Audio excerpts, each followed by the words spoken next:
आऊज़ु बिल्लाहि मिनश शैतानिर रजीम बिस्मिल्लाहिर रहमानिर रहीम। अस्सलामु अलैकुम नाज़रीन, मैं शिफ़ा ज़हरा एक बार फिर से हाज़िर ख़िदमत हूँ इस प्रोग्राम के साथ कि जिसका उन्वान है तज़किरे सहाबा। इस प्रोग्राम में हम मुसलसल हर एपिसोड में गुफ्तगू कर रहे हैं रसूल अल्लाह के उन ख़ास सहाबियों के बारे में कि जिनकी अहमियत, जिनकी अर्जिश, जिनकी क़द्र व मंज़िलत बहुत ज़्यादा है और जिनका किरदार इतना अच्छा था, जिनका तक़वा ऐसा था कि जो तारीख़ के सफ़हात आज भी जिसकी गवाही देते हैं। और कुछ असहाब तो ऐसे हैं कि जिनके बारे में अहले बैत की भी हमें बहुत सी हदीसें मिलती हैं।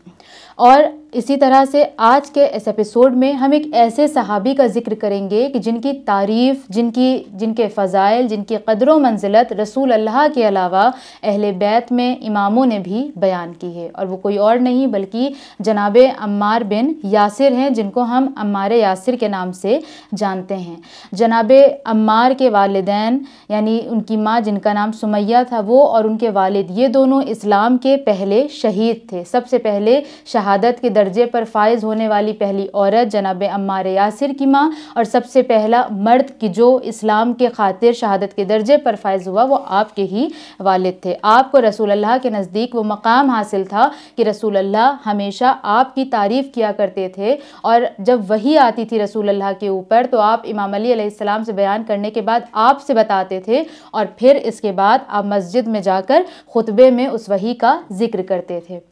आपकी क़द्र व मंज़िलत में रसूल अल्लाह ने यह भी फरमाया था कि बेहिश्त जिन लोगों की मुंतज़िर है उनमें से एक नाम अम्मार यासिर का भी है। इमाम मोहम्मद बाक़िर अलैहिस्सलाम ने आपको ख़ानदान अहले बैत का वफ़ादार करार दिया है, क्योंकि रसूल अल्लाह की वफ़ात के बाद बहुत से ऐसे लोग थे जिन्होंने अहले बैत अलैहिमुस्सलाम के साथ वफ़ा नहीं की और उनको तन्हा छोड़ दिया, जबकि रसूल अल्लाह ने अपनी ज़िंदगी में बारहा इस चीज़ को फरमाया था कि अली की अहमियत क्या है, फ़ातिमा की अहमियत क्या है, हसन और हुसैन की अर्जिश क्या है। लेकिन इसके बावजूद भी लोग रसूल अल्लाह के अक़वाल को भूल गए और वो किसी और जानिब चले गए, जबकि कुछ ऐसे लोग कि जो मुखलिस थे, जो साहिब तक़वा थे, उन्होंने रसूल की उन तमाम बातों को याद रखा और एक लम्हे के लिए भी इमाम अली अलैहिस्सलाम को या उनके खानवादे को तन्हा नहीं छोड़ा। जनाब अम्मार यासिर जब तक रसूल अल्लाह ज़िंदा रहे उनके साथ हर ग़ज़वे में शरीक रहे, यहाँ तक कि मस्जिद क़ुबा की तामीर में भी आप उनके हमरा रहे हैं और हर जंग में आप उनके साथ जाते रहे हैं। और बाद वफ़ात रसूल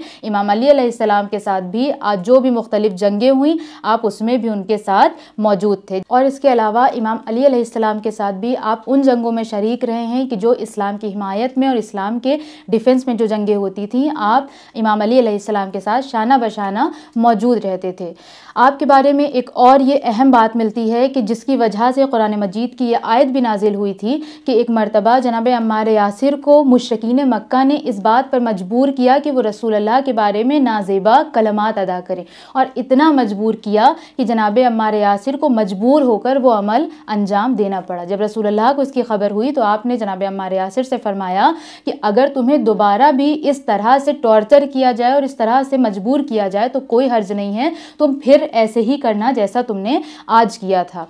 और इसी वाक़े के बाद कुरान मजीद की एक आयत नाजिल हुई कि जिसका तर्जुमा ये है कि और वो लोग कि जिनके दिल में ईमान है लेकिन वो फ़कत ज़बान से कुफ्र इख्तियार करते हैं तो अल्लाह उनसे राज़ी है, लेकिन वो लोग कि जिनके दिल में भी ईमान नहीं है, जिनकी ज़बान पर भी ईमान नहीं है, तो उनसे अल्लाह राज़ी भी नहीं है और उनके लिए दर्दनाक अज़ाब भी है।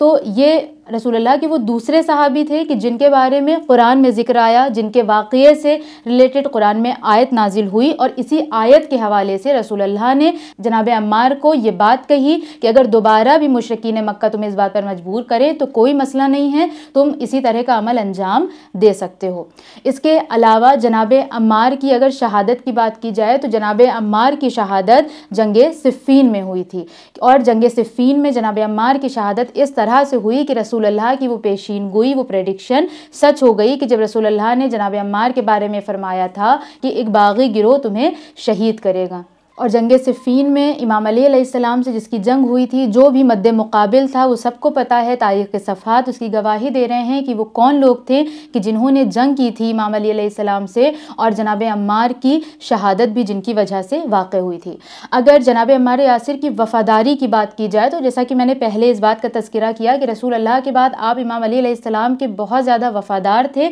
اور آپ اس حد تک وفادار تھے کہ بعد وفات رسول آپ ایک ایک فرد کو پکڑ کر اس بات کی یاد دہانی کراتے تھے کہ کیا تم علی کے بارے میں وہ فضائل بھول گئے کہ جو رسول نے بیان کیا تھا؟ کیا تم غدیر میں وہ بات بھول گئے جس کا رسول نے تم لوگوں سے وعدہ لیا تھا اور تم لوگوں نے بھی اس میں حامی بھری تھی؟ اور جب تک بھی آپ امام علی علیہ السلام کے ساتھ تھے تو فقط آپ کے ساتھ نہیں تھے، بلکہ جب بھی آپ دوسروں سے ملتے تو آپ اپنی بات چیت میں امام علی علیہ السلام کی ان فضیلتوں کا ذکر ضرور کرتے تھے جو رسول اپنی زندگی میں کیا کرتے تھے۔ آپ کا روضہ شام کے ایک شہر میں اویس قرنی کے ساتھ موجود ہے جسے داعش کے ذریعے 2014 میں منہدم کر دیا گیا تھا۔ ناظرین محترم، آج کے اس ایپیسوڈ میں نے جناب عمار یاسر کے بارے میں جتنی بھی باتیں بیان کی ہیں وہ ایک طرح سے مکمل بات نہیں ہے، وہ ایک مختصر سی جھلک ہے جو میں نے آپ کے سامنے پیش کیا ہے۔ اب ضرورت اس بات کی ہے کہ ہم سب کو ان اصحاب کے بارے میں اور زیادہ اور ڈیٹیل میں جاننے کی ضرورت ہے، لہٰذا ان افراد کے بارے میں، ان اصحاب کے بارے میں ہم سب کو چاہیے کہ ان کے بارے میں مطالعہ کریں، ان کی زندگی سے آشنا ہوں اور ان کے بارے میں دوسروں تک بھی باتیں پہنچائیں تاکہ دنیا بھی دیکھے کہ رسول اللہ کے اصحاب کس طرح سے تھے، تاکہ ان کے ذریعے رسول اللہ کی بھی شخصیت کی عکاسی ہو سکتی ہے، کیونکہ ساتھی اور دوست کے ذریعے ہی ایک دوسرے ساتھی اور دوسرے دوست کو پہچانا جاتا ہے۔ آج کے اس ایپیسوڈ میں بس اتنا ہی، آپ سے ملاقات ہوگی ہمارے نیکسٹ ایپیسوڈ میں، تب تک بنے رہیں چینل ون کے ساتھ۔ والسلام علیکم ورحمۃ اللہ وبرکاتہ۔